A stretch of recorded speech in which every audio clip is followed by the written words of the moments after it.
generation is rising in the land, holy, righteous, fashioned by his hands. People of all races, together hand in hand, believe in God for a new Philippines. It's time of favor and time to heed his call. Revival fire will spread in the hearts of all. Philippines arise, new nation in Christ. We decree his will over our land.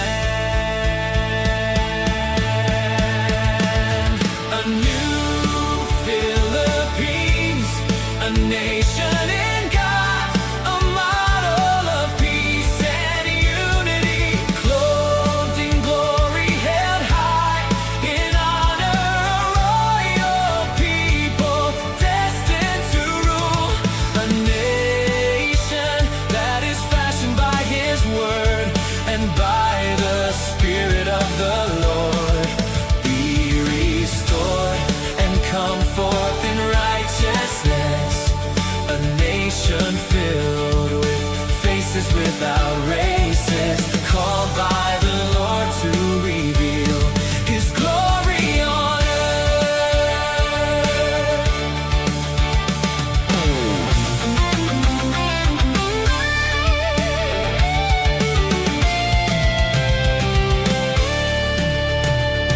Breaking down the strongholds of the enemy, pulling down all prejudice, pangs and poverty.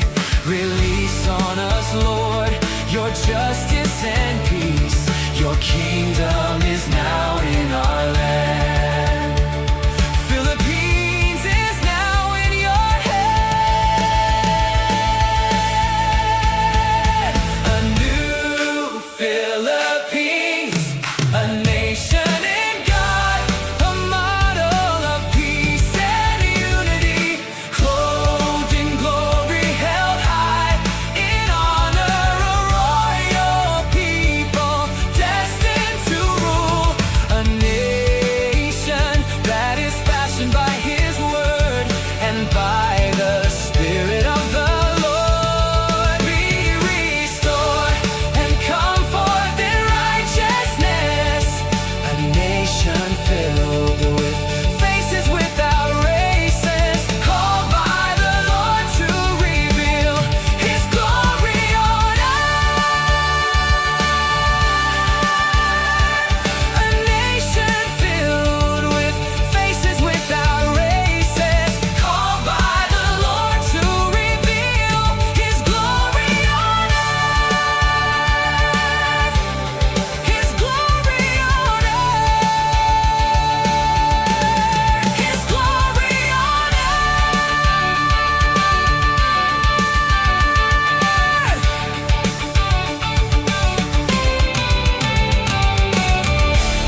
Bible says, how long, O Lord, I will call for help, and you will not hear.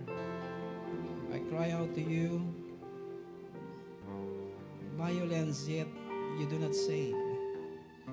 Why do you make me see iniquity and cause me to look on wickedness? Yes, destruction and violence are before me.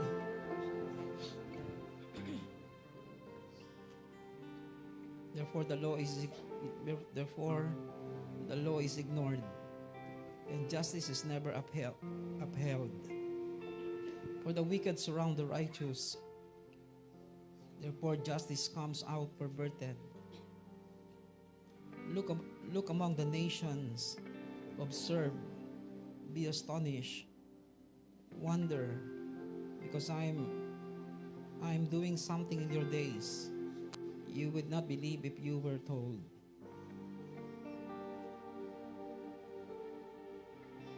You know, God will do something. I said God will do something. He will. He will answer our prayer. I said God will answer our prayer. You know, the Bible says in chapter 2 of the book of Habakkuk, I will stand on my guard post and station myself on the rampart, and I will keep watch to see what he will speak to me, and how I may reply when I am reproved. Then the Lord answered me and said, record the vision and inscribe it on tablets, that the one who reads it may run. For the vision is yet for the appointed time. It hastens toward the goal, and it will not fail. Though it tarries, wait for it, for it will certainly come. It will not delay. You know, I believe God will. God allow us to see all the things that is happening in our land. But for sure, the vision God gave to us will come to pass. What He say will come to pass. The prophecy, the prophetic word over our nation will be fulfilled. That's why I do not lose hope. Do not lose hope of what God promised to us will be fulfilled right before our eyes. That's why all the violence and people who ignore the law and upheld and and the injustices that is happening will come to an end, because the vision will come to pass. The answer to our prayer will come to pass. It will hasten toward the goal. It will not fail. Certainly it will come. It will not be delayed. Father, we thank you right now. Thank you, Lord, for all the word that you gave to us. We will see the fulfillment of it. We will not close our eyes, not having all the promise fulfilled.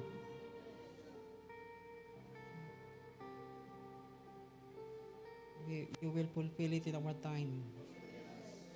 You will fulfill it in our lifetime. Lord, we pray right now, bless every family.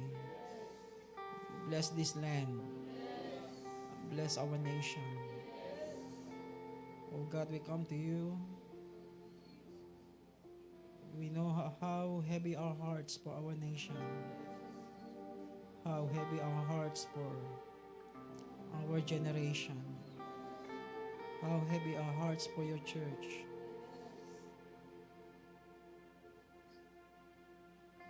Let this heaviness draw us closer more to you, because we know you are the only answer.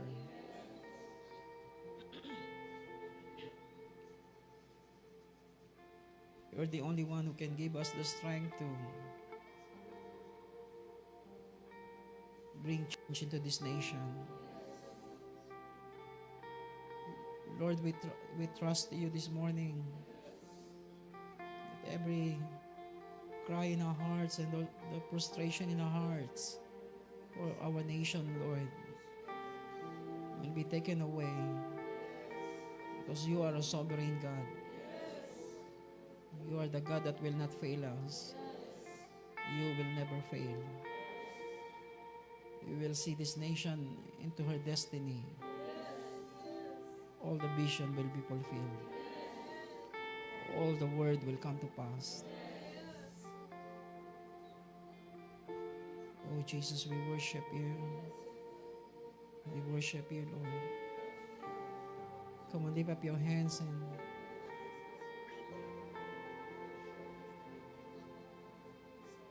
just feel His presence right now.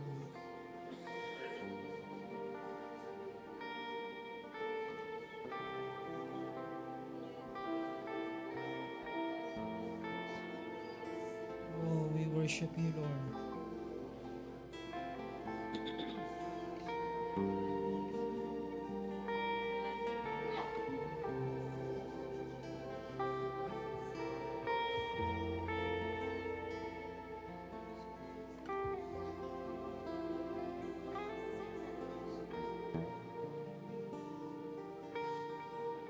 Oh, we thank you, Lord.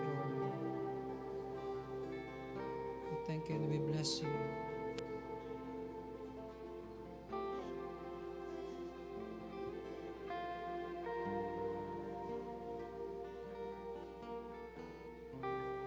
Oh, we thank you, Lord. We bless you in Jesus' name. Amen.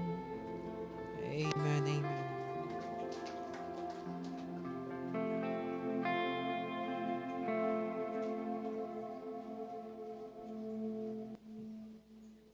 Amen.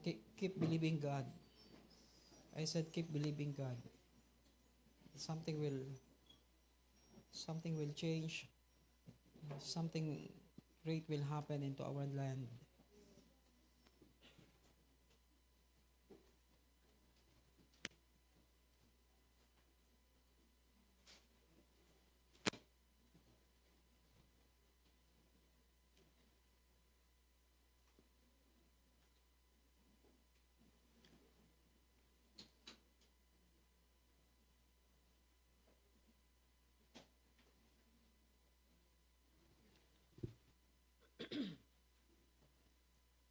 This morning, let us continue what I have shared to you last Sunday. Open your Bible in Genesis chapter 18.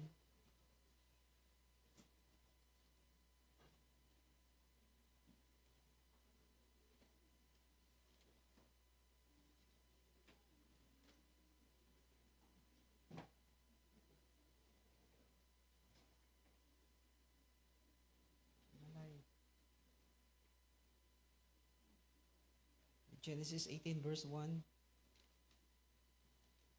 Now the Lord appeared to him by the oaks of Mamre while he was sitting at the tent door in the heat of the day. When he lifted up his eyes and looked, behold, 3 men were standing opposite him. And when he saw them, he ran from the tent door to meet them and bowed himself to the earth. Write these things. Focus our hearts and mind. Focus our hearts and mind to what God is doing in the church. To what God is doing in the church.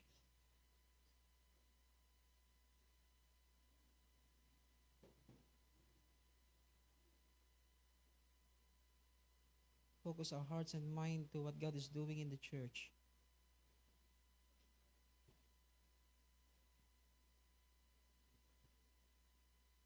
Focus our hearts and mind to what God is doing in the church for national transformation.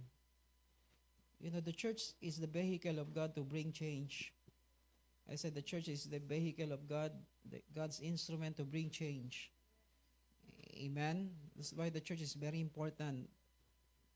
That's why in Matthew chapter 16, verse 18, the Bible says, upon this rock I will build my church, that even the gates of hell will not prevail against it. I will give you the keys of the kingdom of heaven. Whatever you bind on earth will be bound in heaven. That's the church. Meaning the church is the vehicle of God, the instrument of God to bring national transformation. Amen. Without the church, all the changes that we want to see will never come to pass. Why? Because the church is the one who has the key. God gave the keys to the church, so that the kingdom of God will be established in every nation. Amen. That's why the Bible says in Genesis chapter 18, Abraham is standing at the tent door. Amen. He's looking around. He's looking for the visitation of God.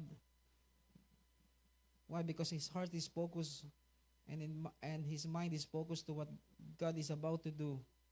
Amen. How we put our mind, put our hearts to what God will do is very important, because people today become more and more selfish.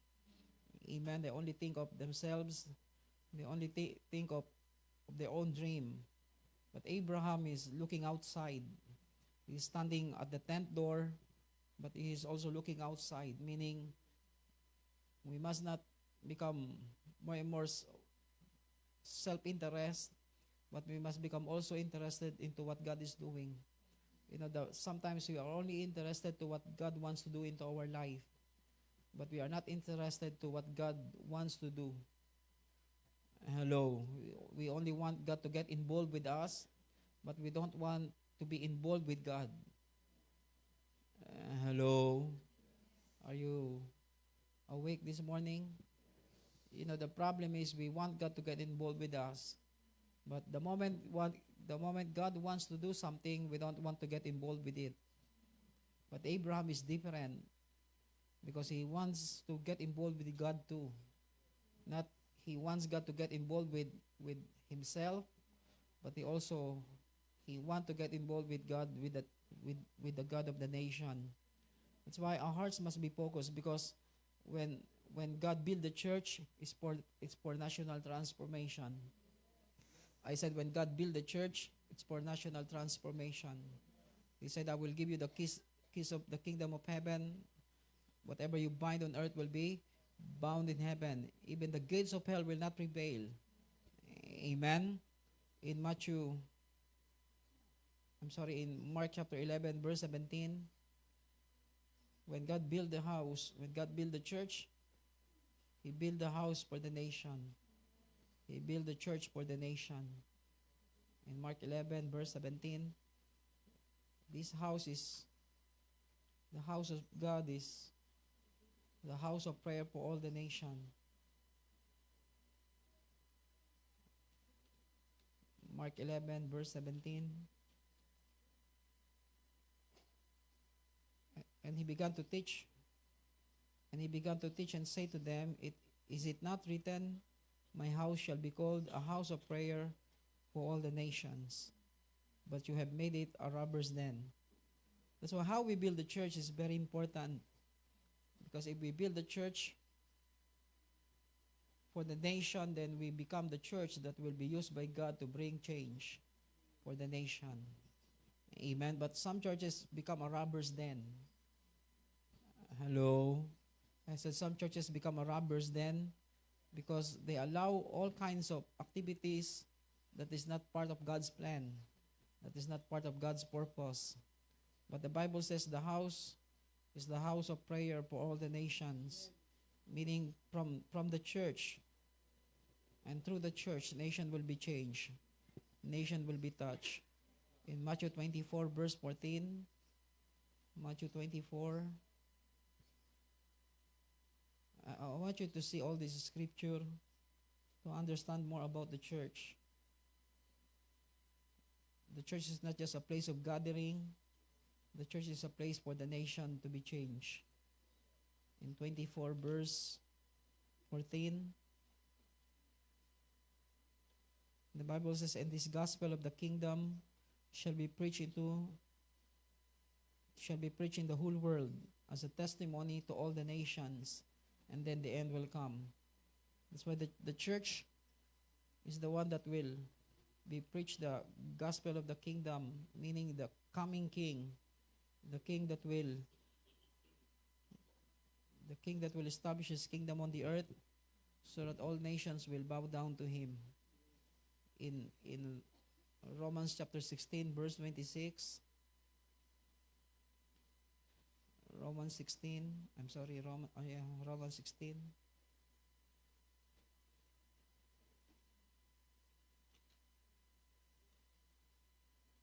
But now is manifested, and by the scripture of the prophets, according to the commandment of the eternal God, has been made known to all the nations, leading to obedience of faith. That's why the church is made for the nation, so that nation will learn obedience. Amen. Will be under subjection to our Lord Jesus Christ.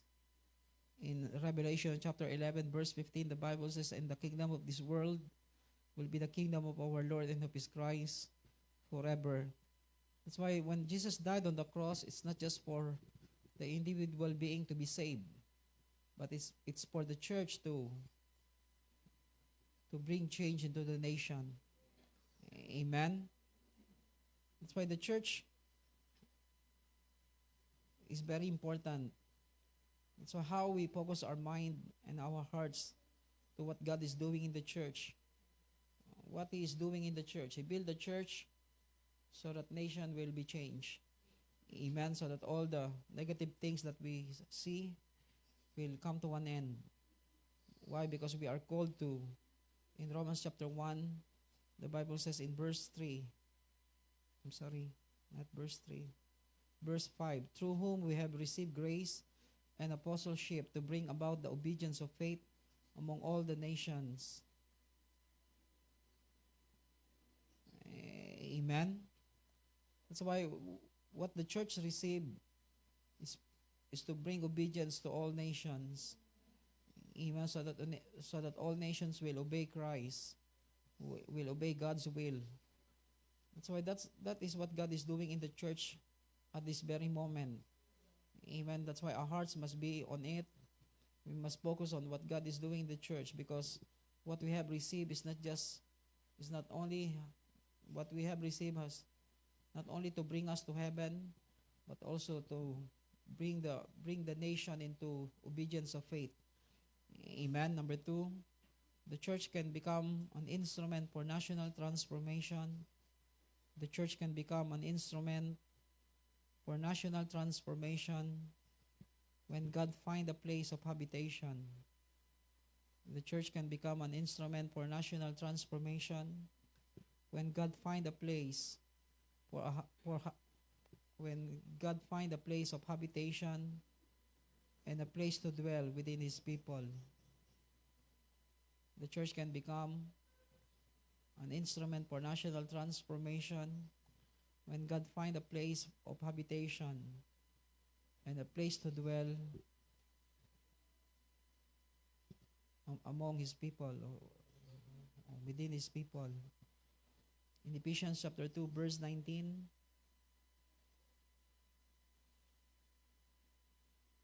some people say we must not get involved in what is happening in the nation, just focus on the church. That's wrong. You know why? Because God built the church not to enter into, don't get involved in politics. So much politics already in the church. But God wants us to get involved. I said God wants us to get involved because the church is built to impact the city and affect the nation. And we cannot deny politics is the one who maneuvering, controlling the nation, the spirit of politics, wrong politics, dirty politics. There's no wrong with politics because that's the science of governance. Hello. The problem is people who play dirty with the politics, make the politics more and more contaminated. Ephesians chapter 2. Is the politics wrong? No. The people who play with it is the one who make it more and more dirty. Chapter 1, chapter 2, verse. Okay, let's read chapter 1 first. Chapter 1, verse 20 to 23. Okay, let's read verse 19. And what is the surpassing greatness of His power toward us who believe? Do we believe? The surpassing greatness of His power toward us who believe. These are in accordance with the working of the strength of His might, which He brought about in Christ when He raised Him from the dead and seated Him at His right hand in the heavenly places, far above all rule and authority and power and dominion, and every name that is named, not only in this age but also in the one to come. That's why our politics is different, because it will last forever. Hello. Politics is the science of governance. Amen. There's no wrong with the word politics. It become dirty because of the people.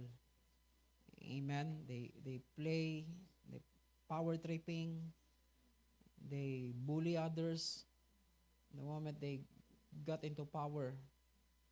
But politics is about governance. Hello. Amen. But today politics, they use politics to destroy others, to ruin somebody else's lives.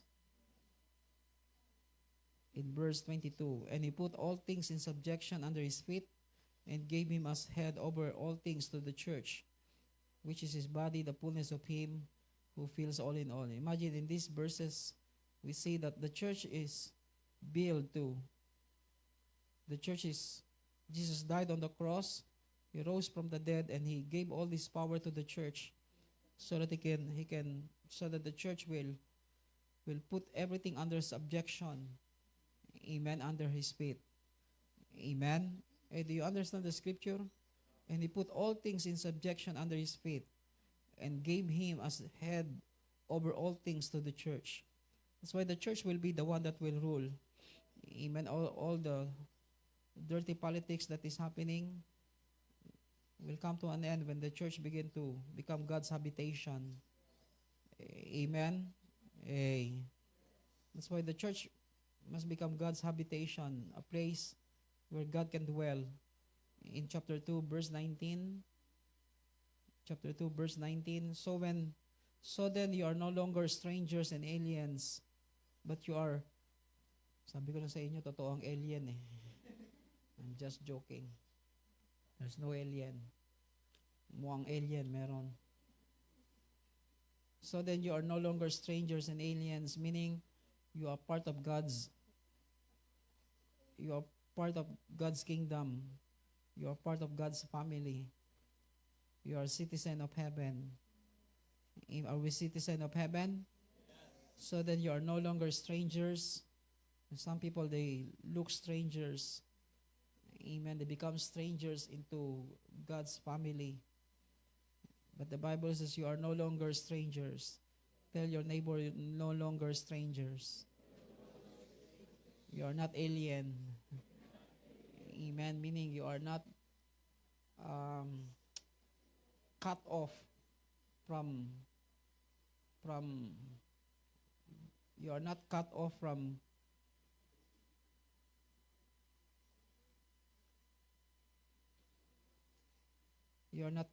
God's family. You're not alien, but you are fellow citizens with the saints and are God's household. Are we God's household? Amen. We are God's house. We are God's family. Having been built on the foundation of the apostles and prophets, Christ Jesus Himself being the cornerstone, in whom the whole building being fitted together is growing into a holy temple in the Lord, in whom you are also being built together into a dwelling of God in the Spirit.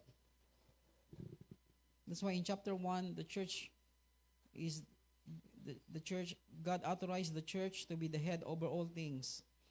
Amen. And he put all things in subjection under his feet, meaning he gave authority to the church to put all his enemies under his feet. Then in chapter 2, we see that the church is built to become God's habitation so that all these promises will come to will manifest.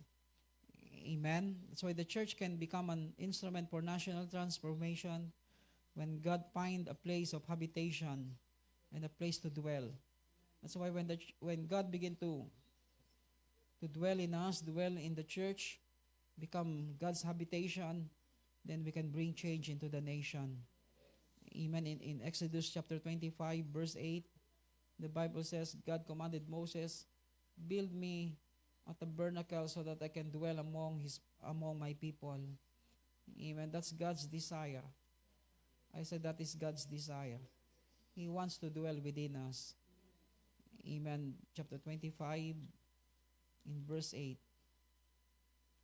Hey, imagine God dwells in us. Let them construct a sanctuary for me, that I may dwell among them. That's why He built the church. He built the church so that He can have a place to dwell, so that He can have a place to habitate. Amen. In Numbers chapter 9, in verse 35.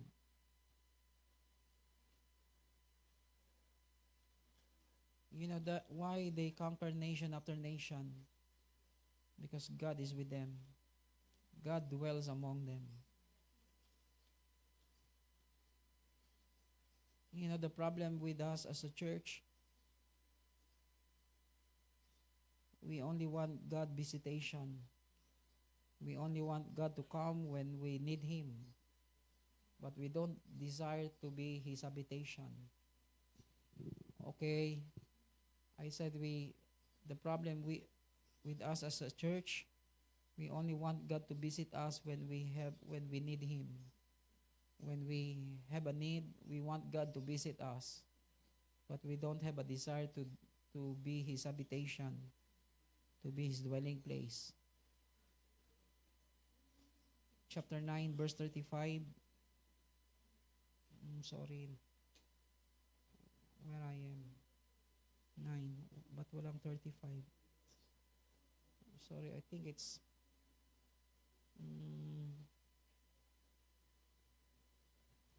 is it Deuteronomy? I will look for you. Sorry. Why I am like this? Okay. Exodus, Leviticus.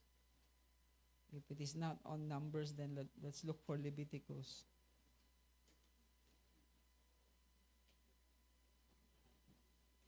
You know, the Bible says when they go out, sorry.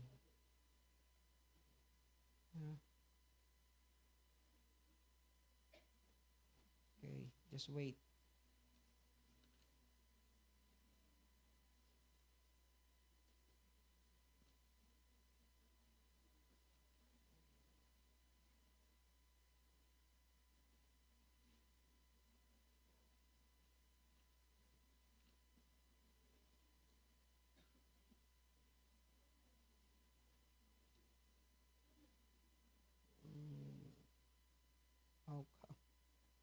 Okay, just wait for me.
I'm sorry.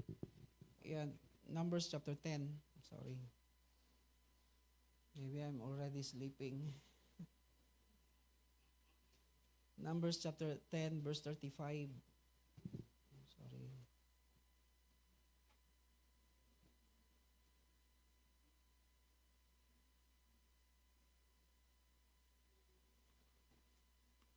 Then it came about when the ark set out that Moses said, Rise up, O Lord, let your enemies be scattered, and let those who hate you flee before you.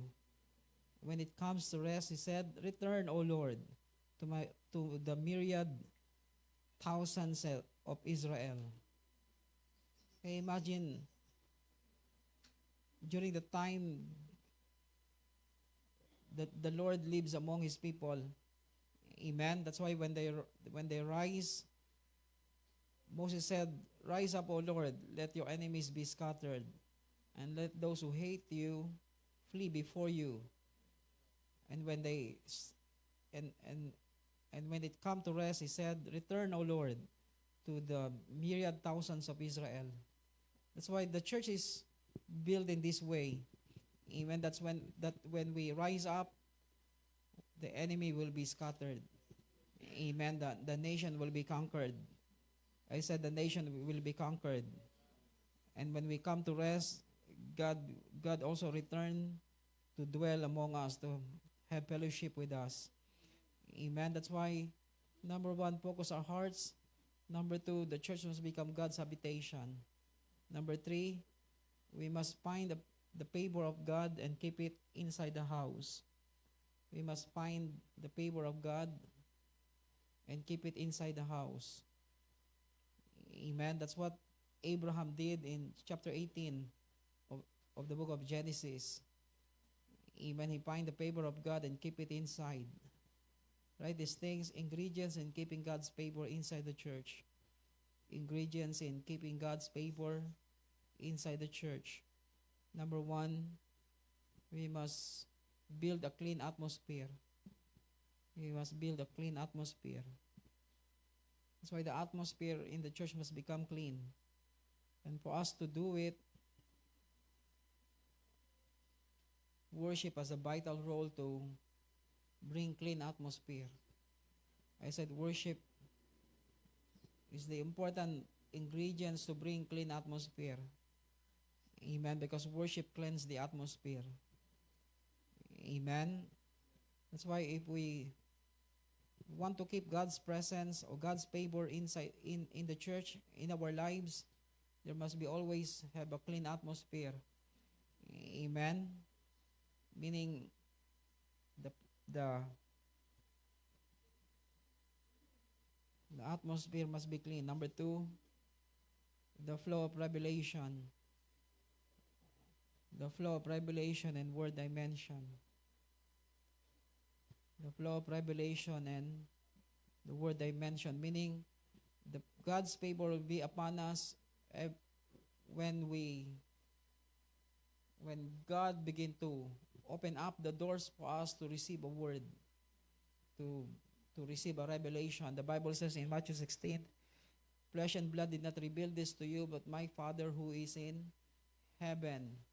When God begin to give us, when God begin to allow us to receive word and enter into the flow of revelation. Imagine, not because Peter is mature, hello, not because Peter is mature, not because Peter is somebody. It is because God gave him the favor to become part of the flow of revelation.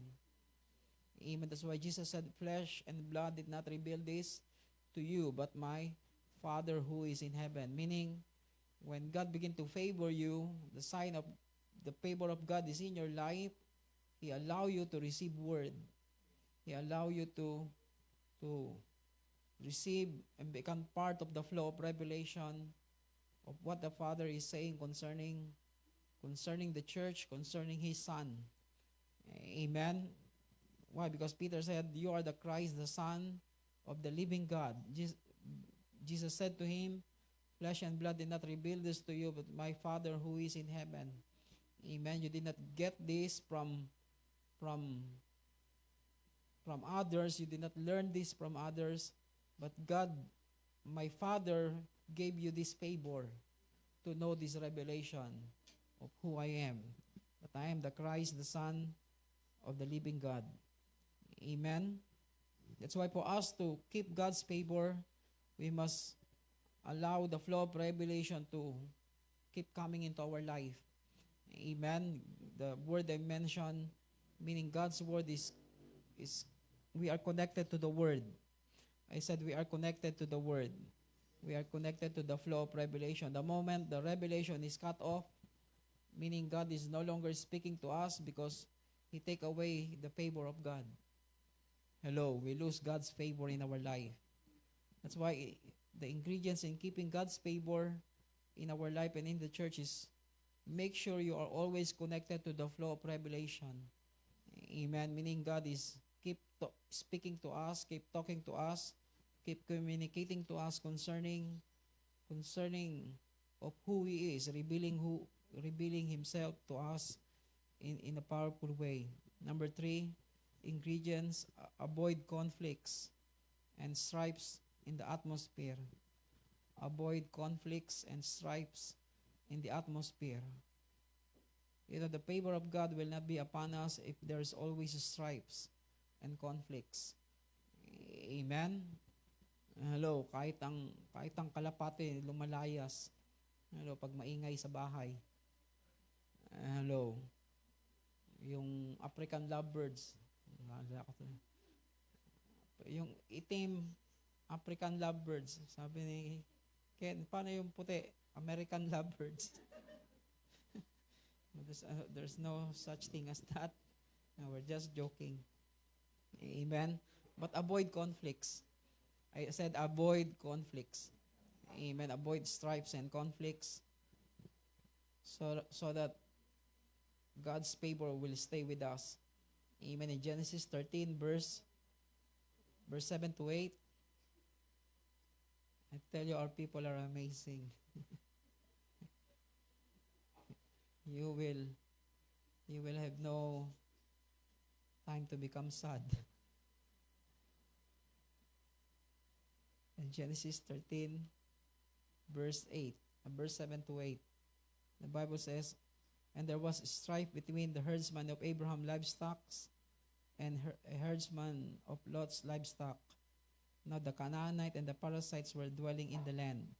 So Abraham said to Lot, Please let there be no strife between you and me, nor between my herdsmen and your herdsmen, for we are brothers." That's why a relationship must be above all. Amen. I said the relationship must be above all.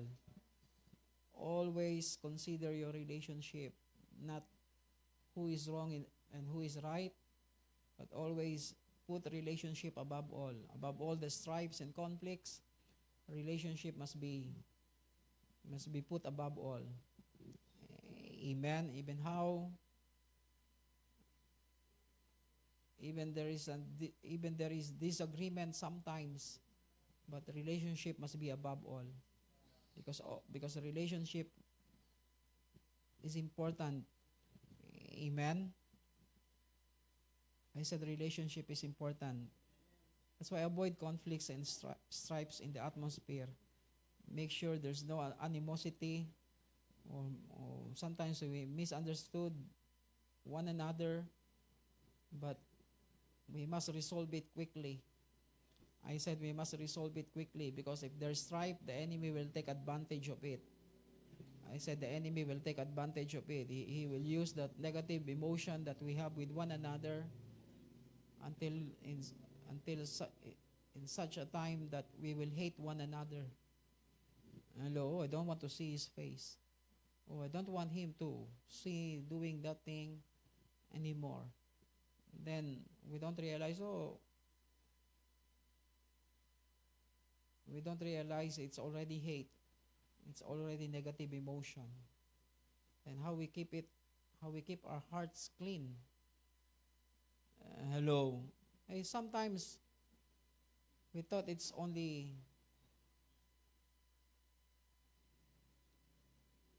if we don't have discerning, especially, di ba, mga nanay, tatay, pagtatawid, pag ang tatay ang may hawak sa anak, tatawid. Minsan, the way we protect them, we hold them so tight that they feel the pain. But for you, it's protection. But for them, it's pain. Hey, do you understand what I'm saying? Because we don't realize, for us it's protection, but their interpretation is pain, because we hold them wrongly. Hello.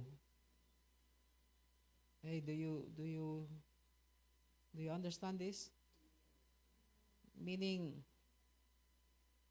we must handle every situation properly. Or else, even how good the intention we have in our hearts, if we don't handle it properly, they will interpret it wrongly. That's the time that all kinds of misunderstanding begin. Amen? Amen.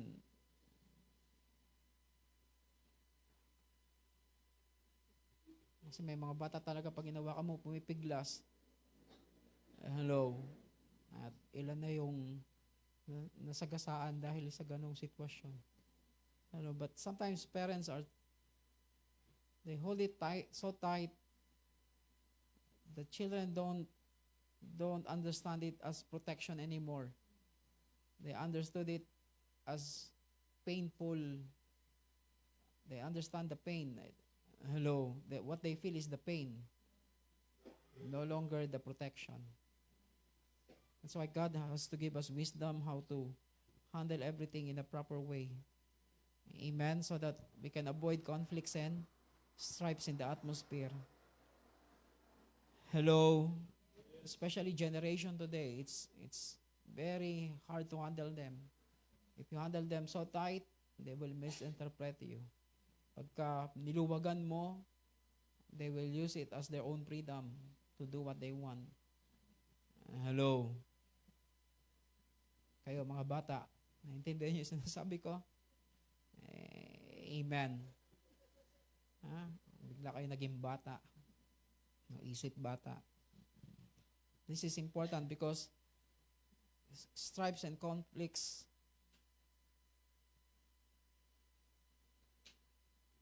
is not a healthy atmosphere. Amen. Number 4, establish God's government and authority inside the house. Establish God's government and authority inside the house.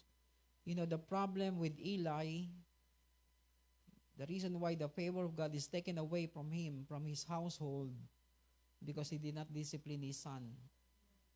If you read 1 Samuel chapter 2, the whole chapter of chapter 2, amen, the favor of God is taken out from Eli's house, because the Bible says, God said to Eli, you did not discipline your son. That's why discipline in the house is very important to keep God's favor. I said discipline is very important in the house to keep God's favor. Hey, are you listening? Those children at the back, hey, please. Amen. Mga bata, kahit bata kayo din,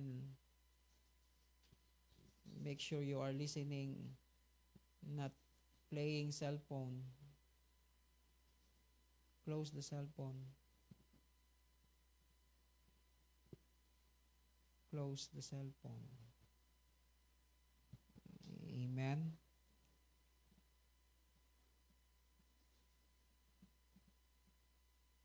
Okay, let's go to 1 Samuel chapter 2. That's why discipline is important for us to keep God's favor. Do you want to keep God's favor? Then we have to impose discipline. Or discipline yourself. if God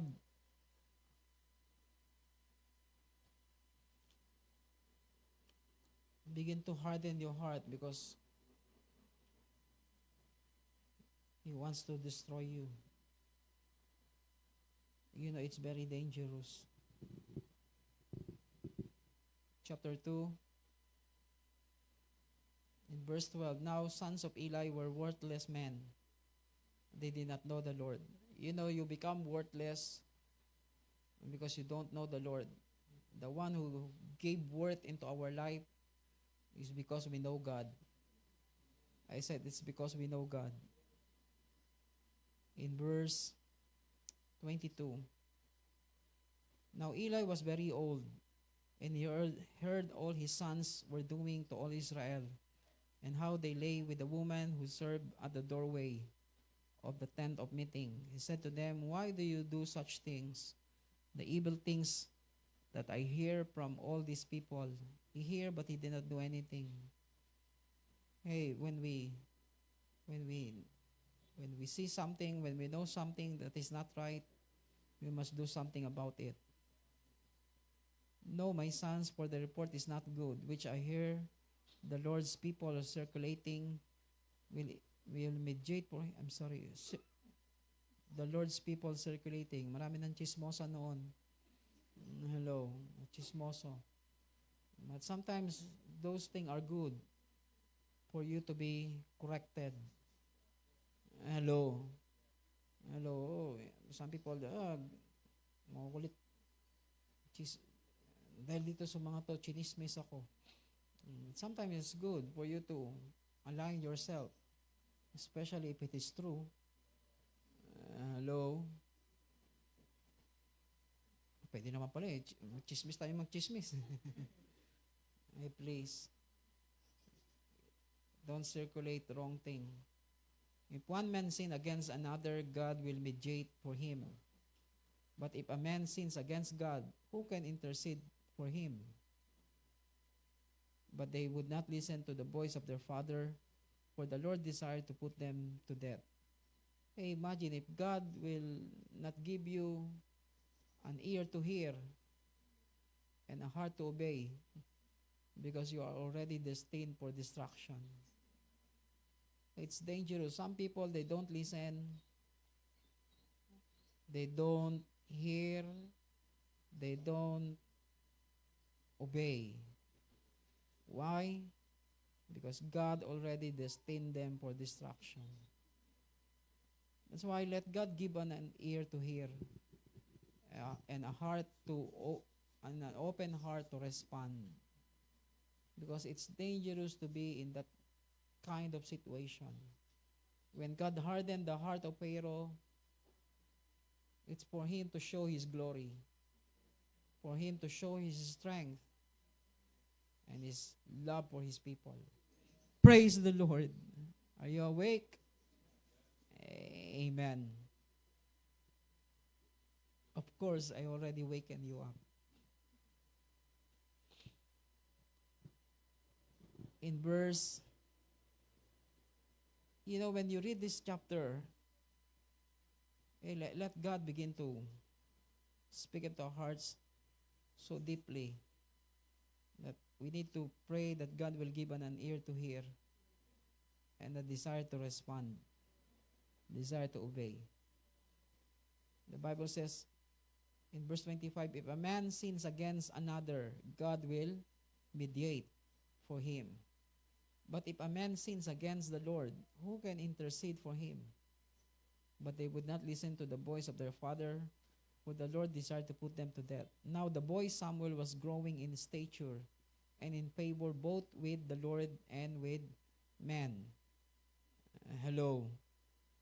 Then a man of God came to Eli, said to him, thus says the Lord, did I indeed reveal myself to the house of your father when they were in Egypt in bondage to Pharaoh's house? Did I not choose them from all the tribes of Israel to be my priest, to go up to my altar, to burn incense, to carry an ephod before me? And did I not give to the house of Israel, to the house of your father, all the offerings and the sons of Israel? Why do you kick at my sacrifice and at my offering, which I commanded in my dwelling, and honor your sons above me by making yourselves fat with the choices of every offering of my people Israel. Therefore the God of Israel declares, I did indeed say that your house and your house of your fathers should walk before me forever.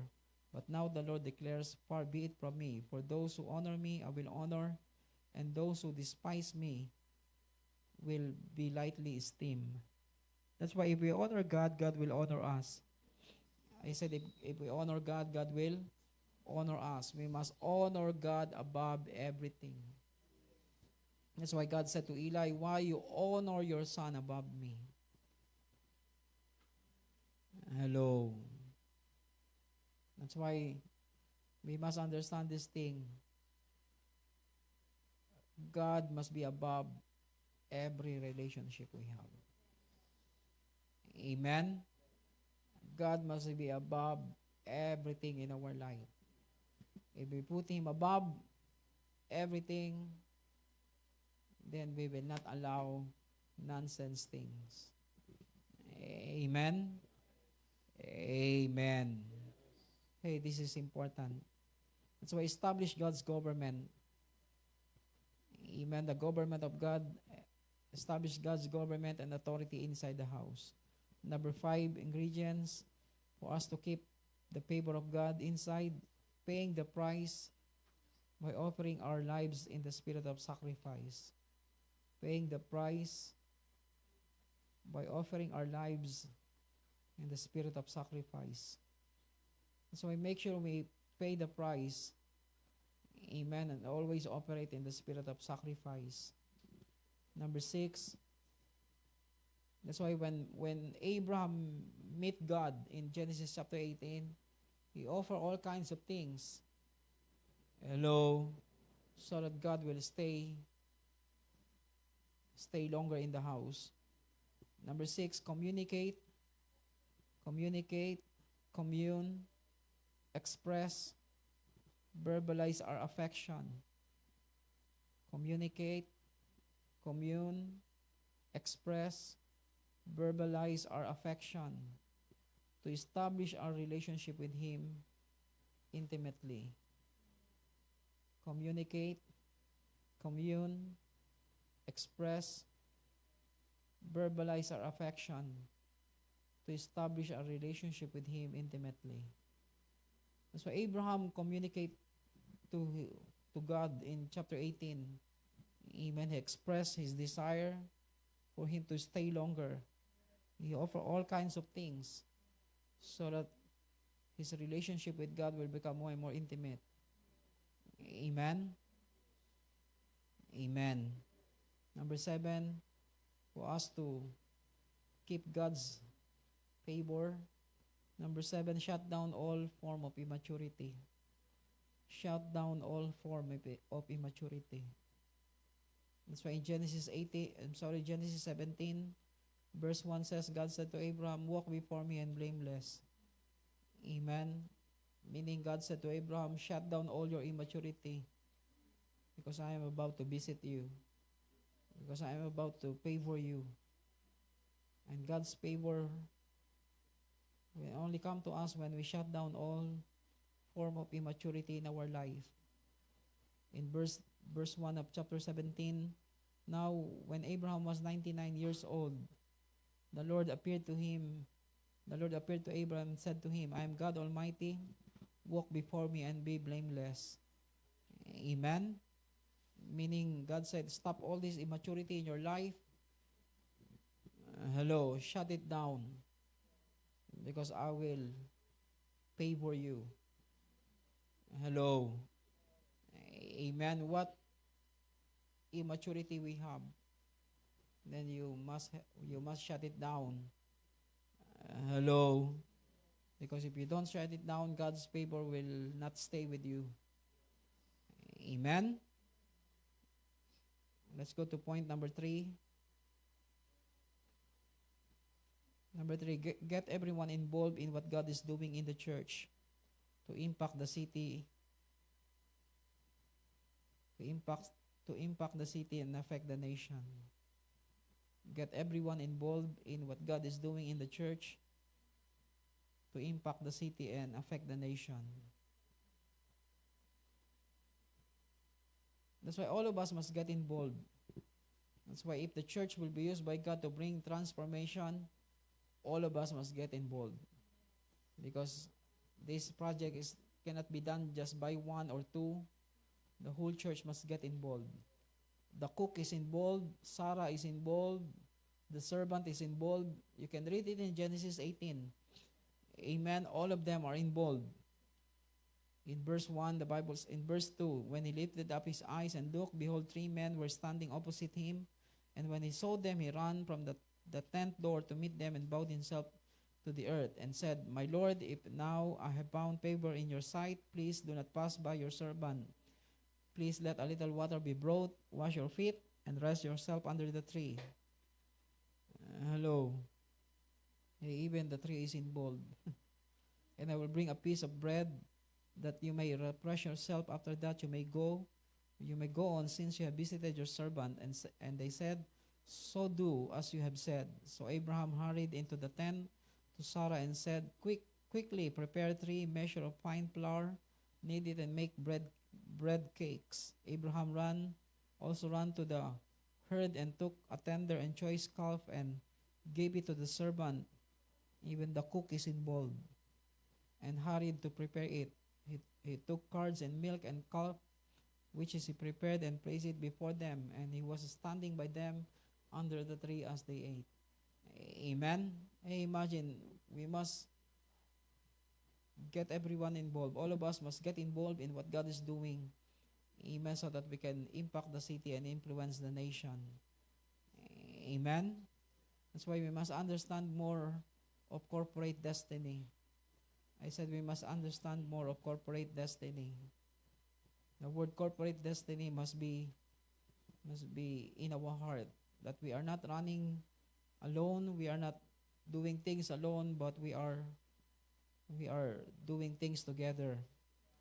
Amen. Is it number 5?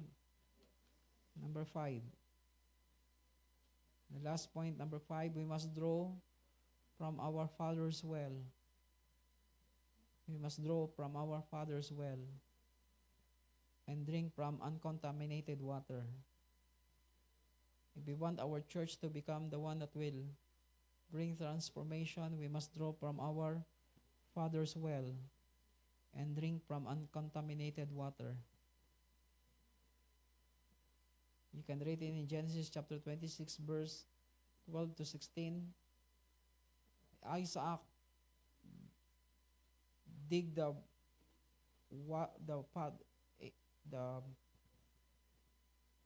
he digged Abraham's well. Amen. Genesis 26, verse 12. Now Isaac sowed in the land and reaped on the same year 100-fold.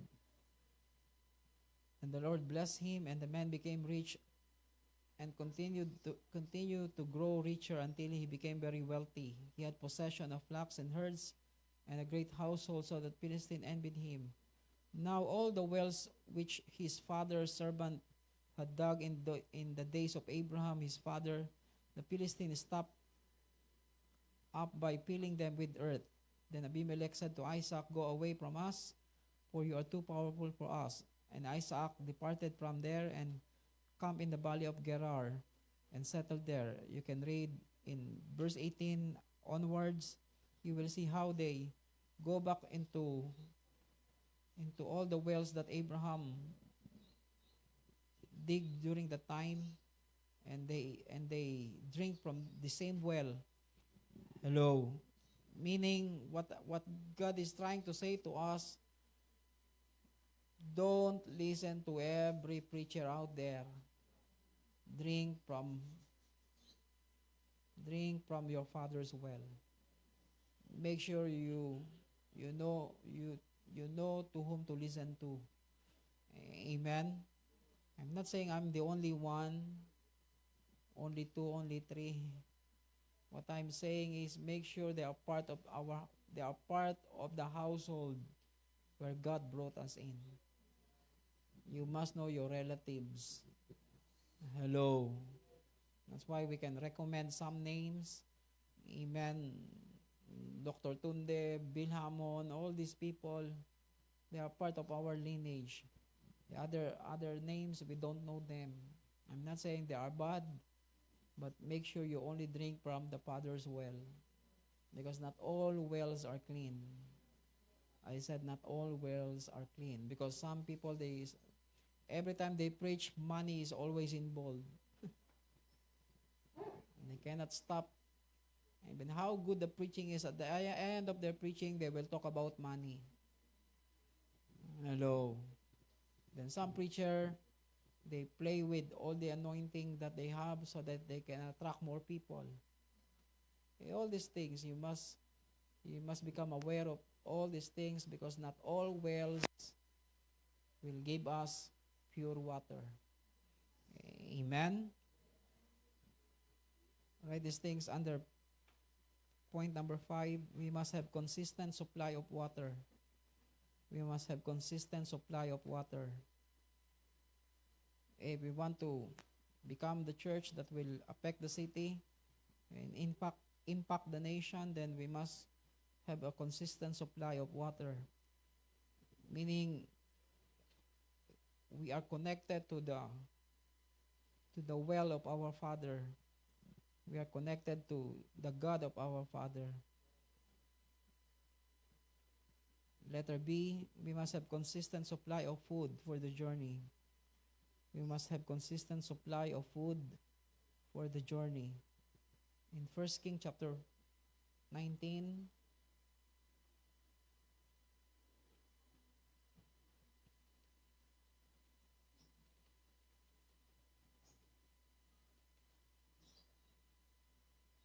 First King 19 verse 4. But he himself went a day's journey into the wilderness and came and sat down under the juniper tree. And he requested for himself that he might die, and said, "It is enough. Now, O Lord, take my life, for I am not better than my fathers." He lay down and slept under a juniper tree, and behold, there was an angel touching him and said to him, Arise, eat. Then he looked, and behold, there was at his head a bread cake baked on hot stone, and a jar of water. So he ate and drank and lay down again. The angel of the Lord came again a second time and touched him and said, Arise, eat, because the journey is too great for you. So he arose and ate and drank and went in the strength of that food 40 days and 40 nights to Horeb, the mountain of God. That's why we must have consistent supply of food for the journey. Amen. Open your Bible in Jeremiah chapter 2. Then we will end Jeremiah chapter 2.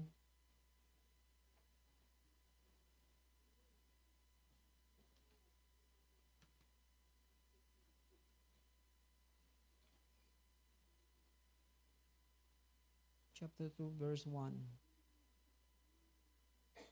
Now the word of the Lord came to me, saying, Go and proclaim in the ears of Jerusalem, saying, Thus says the Lord, I remember concerning you the devotion of your youth, the love of your betrothals, for your following after me in the wilderness, through a land not sown, Israel was holy to the Lord, the first of his harvest. All who ate of it became guilty. Evil came upon them, declares the Lord. Right? These things we must, if we want to become the one that will be used by God to impact the city and affect the nation, we must have a pure devotion. We must have pure devotion. Our devotion to God must be pure. That's why in verse 2 says, Go and proclaim in the ears of Jerusalem, saying, Thus says the Lord, I remember concerning you the devotion of your youth, the love of your betrothals. You're following after me in the wilderness, through a land not sown. Hey, how pure your devotion? Hello, is your devotion to God pure? Amen. Hey, do you understand the scripture? I remember concerning you the devotion of your youth. You know, when we are young as a Christian, we are so passionate to God. Our devotion to Him is so pure, so strong. We are so devoted to God that we don't want to be distracted by anything. Amen. But now, so many devotions are contaminated. Amen. They are no longer focused on God. Their devotion is no longer pure. Now, they look everywhere and their eyes can catch so many things. Amen. Noon, wala tayong iba nakikita kundi si Lord lang. Hello, we only look to Him. We only focus on Him. Now, our devotion is no longer pure. That's why you must have pure devotion. Tell your neighbor, pure devotion. In verse 10,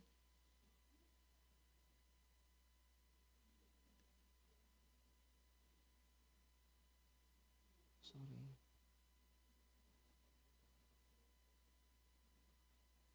Verse 10, for cross to the coastland of Kittim and see, and send to Kedar and observe closely, and see if there has been such a thing as this. Has a nation changed gods when they are not gods? But my people have changed their glory for that which does not profit. Be appalled, O heaven, at this, and shudder, be very desolate, declares the Lord. For my people have committed two evils, for my people have committed two evils. They have forsaken me, the fountain of living waters, to you for themselves cisterns, broken cisterns that can hold no water. Right, these things not only having pure devotion, but also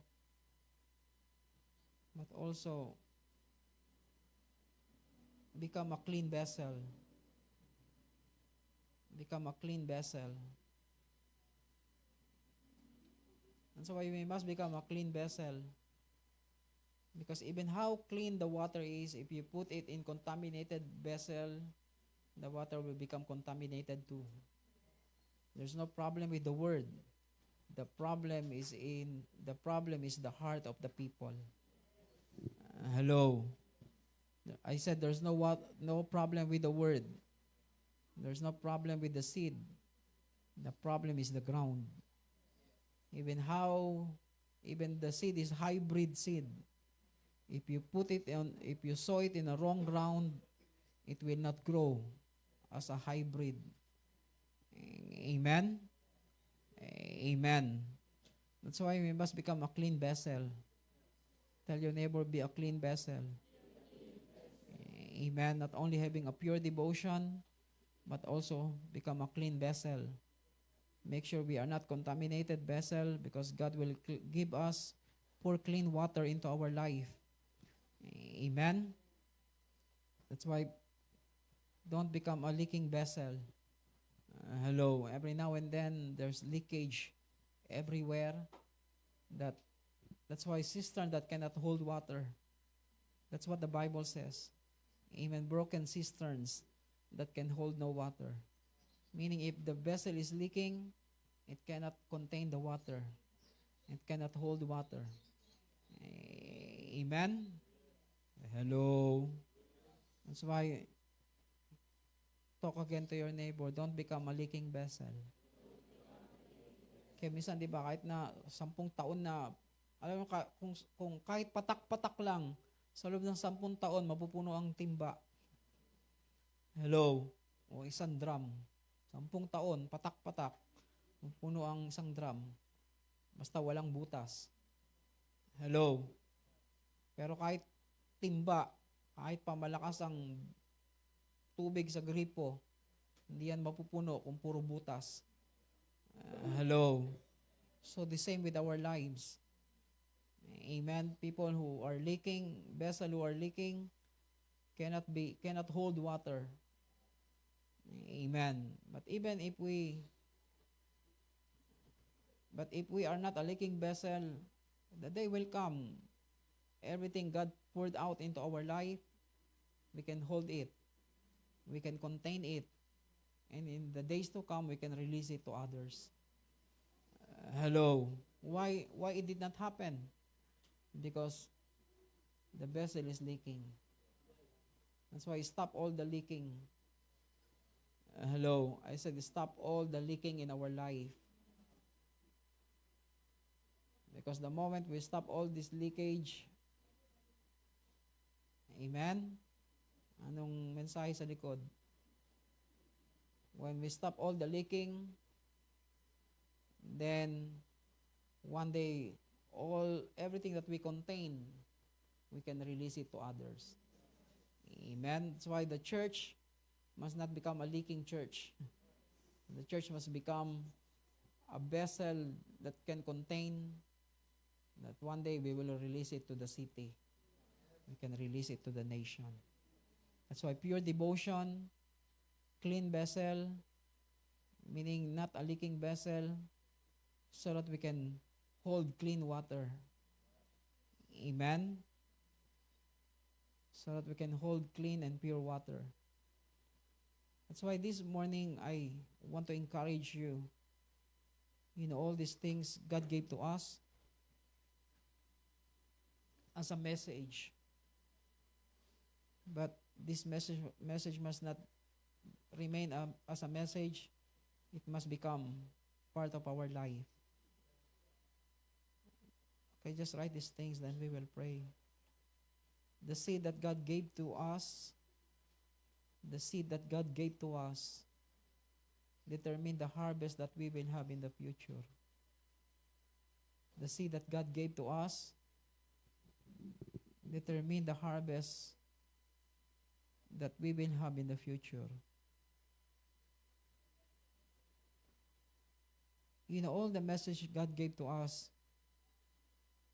is like a seed that will determine the harvest that we will have in the future. For some people, oh, that message is too much. No, this is our harvest in the future. I said this is our harvest in the future. If we only talk things about personal life and all the weaknesses and all the other things, then we will have no future. Why God gave all these things to us? We talk about nation, we talk about generation, because this is our harvest in the future. What kind of harvest you will have in the future, it depends on the seed that you have in your hand. If you have a mango seed in your hand, one day you will harvest mango fruits if you sow that seed. That's why the seed that God gave to us determine the kind of harvest we will have in the future. Right, these things? That's why seed speaks about word, promise, seed of word, seed of promise, seed of relationship. Encounters also like a seed. Amen? That gives us breakthrough in the future. Visitation is also a seed. Dreams and visions. All this speaks about seeds. Right, these things? The seed will expose the condition of our heart.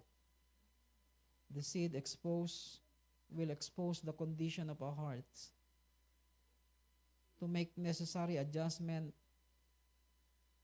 to make necessary adjustment to align us for the harvest. To align us for the harvest.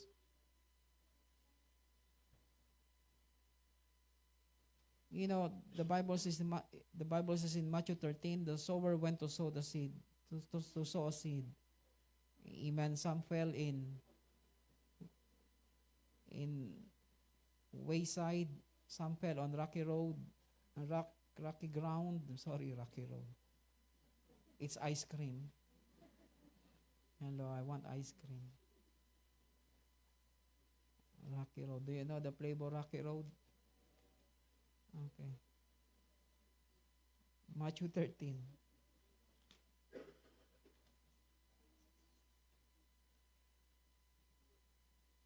In verse 3, he spoke many things to them in parables, saying, Behold, the sower went out to sow. As he sowed, some seed fell beside the road, and the birds came and ate them up. Others fell on the rocky places where they did not have much soil, and immediately they sprang up because they had no depth of soil. But when the sun had risen, they were scorched, and because they had no root, they withered away. Others fell on the thorns, and the thorns came up and choked them out. And others fell on the good soil and yielded crop, some 100-fold, and some 60 and 30. Who has an ear, let him hear. Amen. That's why it's not enough to have an ear. Hello, because some have 2 ears but they cannot hear. Hello, kahit tatluhin mo pa yung tenga, patin mo, di pa rin nakakarinig. Hello, still they will do what they want to do. That's the problem. That's why the seed will expose the condition of our hearts so that we can make necessary adjustment, because God wants us to enter into our harvest. Hello, when you see your life, when you see that you hear word but it looks like nothing happened to you because you don't understand it, then you need to make an adjustment so that you become a good soil. Hello, when you hear the word and the moment when the devil challenged the word that you receive, then God expose your heart so that you can make an adjustment until you become a good soil, until you become a good ground. Amen? You know, this parable doesn't mean that you will remain as a wayside road.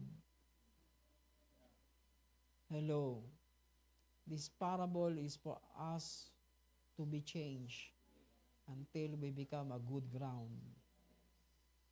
Amen? Oh, siguro talaga, ang puso ko parang daan. Hindi talaga ako nakakaintindi. No.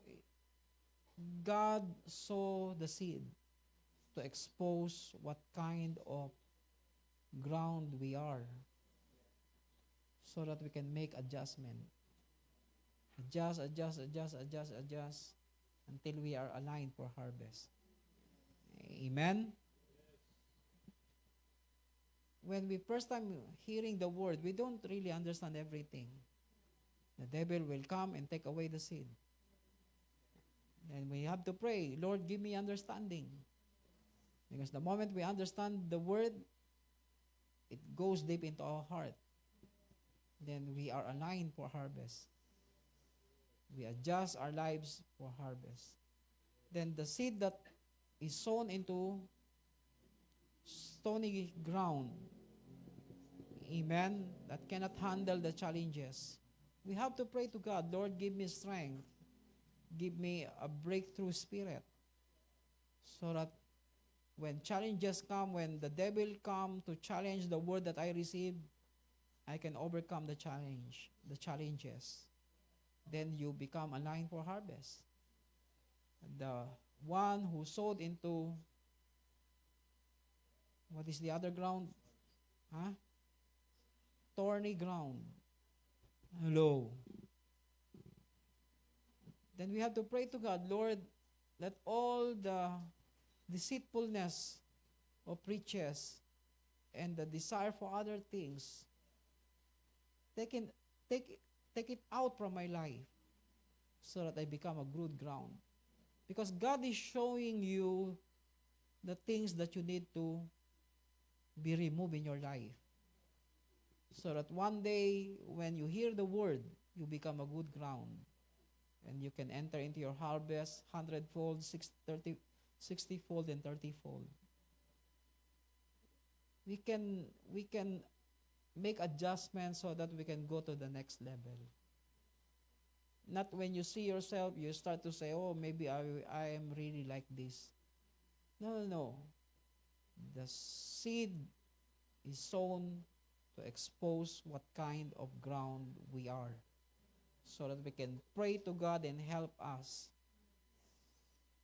to adjust ourselves to become a good ground for harvest. Amen. I believe that's what the parables meant. Not because you are really a stony ground, not because you are a ground on the wayside, not because you are a thorny ground. No. The job of the seed is to expose every heart, so that every heart will make decision to make adjustment until we become a good ground for the harvest. Let's all stand. Let's thank God. Father, we thank you. We thank you, Lord God, for what you have done in our life. We know that the church will become a vehicle for the advancement of your kingdom. Every nation will bow down to your name. Every nation will obey, become obedience to the faith. And they will be subjected to the rule of the king. That all the politics of this world, Lord God, you will clean up the politics of this world. You will clean up the politics in our nation. The politician will no longer contaminate the politics in our nation. They will not play politics, but they will learn the art of governance, that they will govern our nation properly. Let the righteous rise. Let righteous people rise in our nation. And the wicked will be lesser and lesser power, lesser and lesser authority, so that this nation will come into her destiny. We pray, Lord God, that there will be something new will happen tomorrow. There will be something great that will take place in our nation. You will shut the mouth of the wicked. You will weaken the wicked. You will make the wicked become more and more powerless. Lesser and lesser voice. Shut their mouth, Lord. Let the righteous have a strong voice to lead the people of this nation into her destiny. Lord, I pray for your blessing to every family right now. Oh Lord God, bless all the works of their hands, and so that we become a blessing to our community, and become a blessing to those who are connected with us. I pray to those who have sickness and disease, let healing be their portion. I pray for miraculous healing to take place. Touch every parts of our body right now. Let them be healed in Jesus' name. Oh, hallelujah, hallelujah. I pray for your presence to accompany us every day, O Lord, until we come back into your house with excitement in our hearts for all the good and great things that you have done for the rest of this week. Lord, thank you for your guidance and for your protection for each one of us. Oh Lord God, even we pray to those who are affected with the earthquake.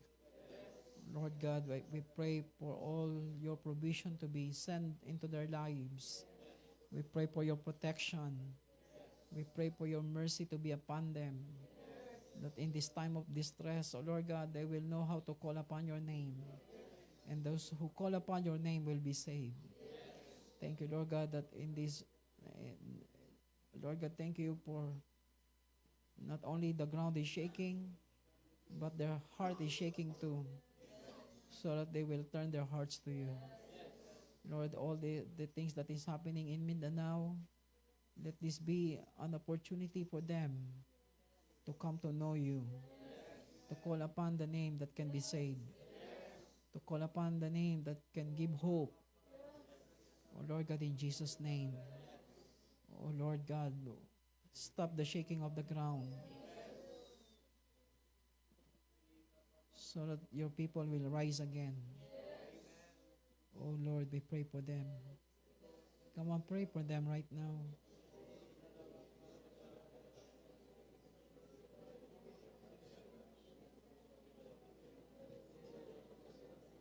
Oh Lord, bless our people, Lord. Bless Mindanao, we pray. Oh Lord God. Oh Lord, extend your hand, oh Lord. Extend your hand upon them. Oh, let this be a time, oh Lord God. Oh, let this be a time of repentance. Let this be a time, oh Lord God, of turning back to you, coming back to you. Oh, open the heavens above them, O Lord, that when they call upon you, you will send rain, you will send water, you will send food, you will send help. Oh, in Jesus' name, you will send your presence, O Lord, your hand of protection. Oh, in the name of Jesus right now. In the name of Jesus right now. Oh, God, right now. Father, we thank you, we bless you. In Jesus' name, amen. Amen, amen. Okay, please, announcement. I don't know. The prayer group.